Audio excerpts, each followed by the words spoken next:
In the summer of 1996, K2, one of the world's deadliest mountains, became the backdrop for a chilling tragedy that still echoes in the hearts of climbers.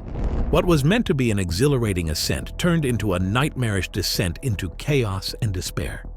As climbers dared to tackle the notorious Magic Line, a route that promised glory but delivered horror, 13 brave souls vanished into the icy abyss, victims of relentless avalanches and merciless storms. With each passing day, the mountain's dark side revealed itself, transforming a quest for adventure into a haunting tale of loss. What really happened on those treacherous slopes? Join us as we unravel one of the most horrific disasters in K2's history, where hope turned to fear and the mountain claimed its own.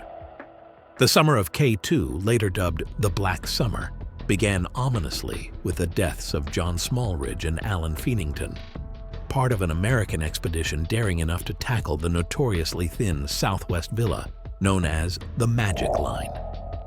Their lives were snuffed out by a sudden avalanche on June 21st, sending shockwaves through their team, which quickly retreated from the mountain. Not long after, a French couple, Barrows and his partner, reached the summit on June 23rd, following their teammate Wanda Rutkiewicz, the first woman to conquer K2.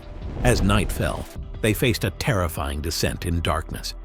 Making a desperate emergency shelter near the summit, they huddled with other climbers, fighting off the chill of the night. But as the night wore on, the French couple mysteriously vanished during their descent, leaving the others in dread. Two reckless climbers, Erozuka and Ostrotsky, reached the summit via the unclaimed central rib, but the mountain was far from forgiving. On July 16th, Petrovsky fell to his death while trying to descend, just 6 days after Wiertrowski's tragic demise. Italian climber Sol West also faced disaster, plummeting into the crevasse in the Philippe Glacier after a failed attempt on the Magic Line. Although he was rescued, he ultimately succumbed to his injuries. In a twist of fate, a strong Slovakian team led by Janusz Meyer accomplished the first successful ascent of the Magic Line on August 3, 1986. They reached the summit but chose to descend through the perilous approach of 8,100 meters, where another climber fell to his death the very next day. On August 4th, Muhammad Ali, a member of a Korean expedition, was killed by falling rocks as he attempted the descent. Amid the chaos, two ill-fated teams tackled K2 in 1996, led by Janusz Meyer and Erozuka. Both teams reached the summit, inadvertently paving the way for two new routes, the Magic Line and the Foolish Line. Double Slava Mirovic and Wolf, also from Poland, attempted to climb K2 through Abruzzi Spur alongside Alan Rose, a leader of the struggling British expedition. After multiple failed attempts on the Northwest Ridge, Rose's team splintered, leaving only him and cameraman Jim Corone. While the others retreated to base camp, Rose pressed on, drawn by the mountain's eerie allure. Other expeditions battled their own demons that summer as they attempted different routes on the mountain. Despite the overwhelming odds, they formed a combined team of 7 climbers, including Austrians Bava and Emitzer, Hens Wiese, and Gudrun Berger, along with British climbers Alan Rose and Juliet Tales, and Polish climber Double Slava Mirovic Wolf. They yearned to summit via the conventional route, but the mountain had its own plans. The newly formed team finally reached Camp 4, but the summit push on August 4th loomed ominously ahead. Despite the encroaching storm, Rose and Wolf set off for the summit at 5:30 a.m., followed by Emitzer, then Juliet Tales and Dimberger, and finally, Bava. Hens Wiese turned back after only 100 meters, sensing the danger in the air. Rose pressed on, reaching within 100 meters of the summit when the mountain began to fight back. At 4 p.m., Rose triumphantly stood at the summit, becoming the first Englishman to conquer K2.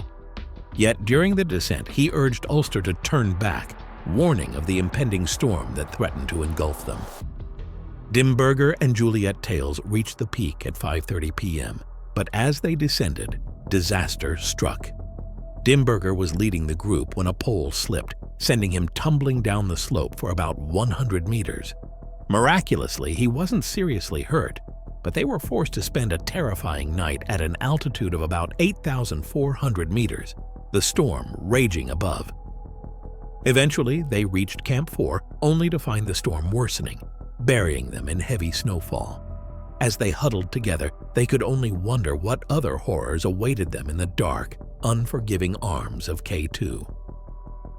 As snow fell in Windsor at a terrifying 160 kilometers per hour, the climbers found themselves trapped high in the mountain's dead zone, facing sub-zero temperatures. Ina Karinska described the blizzard as a shark's mouth. At one point, it closed up, sealing them in like prey. Charlie's group had no choice but to abandon their tiny tent, which was slowly buried under the relentless snow. Demberger joined Rose, while Trellis ventured in with the Austrians. But the conditions were brutal. Rose weakened, lost her vision, and on August 7th, slipped away peacefully in her sleep, presumably from high-altitude pulmonary edema. By August 8th, they were out of food and fuel, unable to melt snow into water. The danger was imminent, and consciousness slipped away like the snowflakes swirling around them. On August 10th, the snowfall ceased, but the wind roared at gale force. Demberger and Wolf desperately tried to rouse Rose, but he was hallucinating, teetering on the brink of death, weak and severely dehydrated. Faced with their grim reality, the remaining climbers left Alan Rose in his tent, choosing to descend and save their own lives. This decision haunted the survivors, especially Demberger, who faced harsh criticism. Jim Curran, a cameraman on Rose's British expedition, had put his trust in Demberger. According to Curran, there was no way either Demberger or Baba could have rescued Rose from the icy grip of the mountain. Baba began his descent with Demberger and Wolf, but Avisa and Emerza, snow-blinded and weakened, collapsed just a short distance below and died in the merciless cold. Alone, Demberger started his descent. Half an hour later, he rejoined Baba and Wolf, doing the heavy trail breaking through the deep snow. Wolf helped pull out power when he collapsed, but their hopes were dwindling fast. The storm had swept away their camp, and Demberger faced harsh criticism for not assisting others. Demberger was supposed to be paving the way too. Eventually, power located Asric below, where the fixed ropes lay buried under a thick blanket of snow. They had to dig the ropes out, but then the real struggle began. The ropes were thick, hard, and frozen, making them difficult to maneuver. With their fingers frozen to the bone in thick gloves, every movement was a battle. Afterward, they each descended separately. On the night of August 10th, around 9 p.m., Valor Gattu found Wolf. He finally managed to melt snow and eat something. Demberger arrived at 10 p.m., but Wolf never made it to camp. They waited for her until noon before descending together. Fast House Chimney Power rushed ahead to base camp to alert the rescue crew. Demberger reached advanced base camp at midnight, where he finally met the rescuers who brought him back down to safety. Foran climbed back up to 7,100 meters, but found no trace of Wolf. Both Bawa and Demberger suffered severe frostbite and were helicoptered out from base camp on August 16th, losing multiple fingers and toes to the unforgiving cold. Tragically, Wolf, who was last in line, never made it. Exhausted and frostbitten, she froze to death only 200 meters away from her tent. A year later, a Japanese expedition stumbled upon her tent, discovering her still attached to the fixed ropes, standing upright and leaning against the wall, a haunting reminder of the mountain's peril. Demberger was branded a pariah by Wolf's family, accused of abandoning her in her moment of need. They believed Wolf had selflessly aided others, while Demberger only focused on his own survival.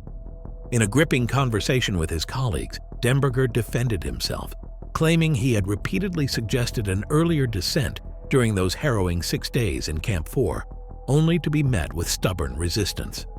In this dire situation, only Wolf had stood by his side. As Valver Kuden revealed, Demberger was the most physically compromised of them all, surrounded by climbers who were not just battling the elements, but were also engulfed in fear and excruciating pain, enduring an entire week at 8,000 meters in the deadly zone. Never before had climbers faced such unimaginable horrors for so long and lived to tell the tale. Thank you all for joining us on this journey through one of the most chilling stories in mountaineering history. If this video sent shivers down your spine, show us some love by hitting that like button and sharing your thoughts in the comments below. Want more spine-tingling tales like this? Don't forget to subscribe to Tales of Twists. There's so much more chilling content waiting for you. Until next time, stay curious and keep exploring the dark side of adventure.